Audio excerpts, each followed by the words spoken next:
25টি মদের বোতল, জেডির বোতল সহ গ্রেপ্তার এক। এই মুহূর্তে যে খবরের দিকে নজর রাখবো, 25টি মদের বোতল, জেডির বোতল সহ গ্রেপ্তার এক। মুর্শিদাবাদ জেলার ভগবানগোলা 2 নম্বর ব্লকের রানীতলা থানার অন্তর্গত ঝিকরা আমবাগান এলাকা থেকে 25টি মদের বোতল, জেডির বোতল সহ এক ব্যক্তিকে গ্রেপ্তার করেছে রানীতলা থানার পুলিশ।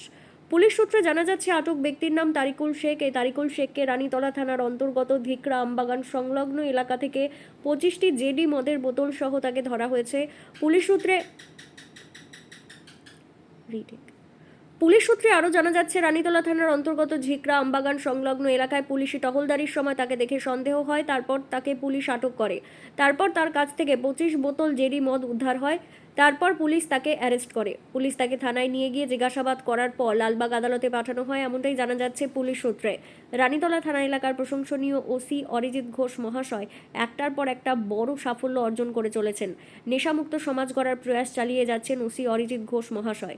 এই ভিডিওটি যারা দেখছেন, ভিডিওটি শেয়ার করবেন, চ্যানেলটি লাইক করবেন আর সাবস্ক্রাইব করবেন। আই লাভ মাই ইন্ডিয়া, মেরা ভারত মহান। রানীতলা থেকে আজিমুদ্দিন শেখের রিপোর্ট, আখেরি গঞ্জ নিউজ।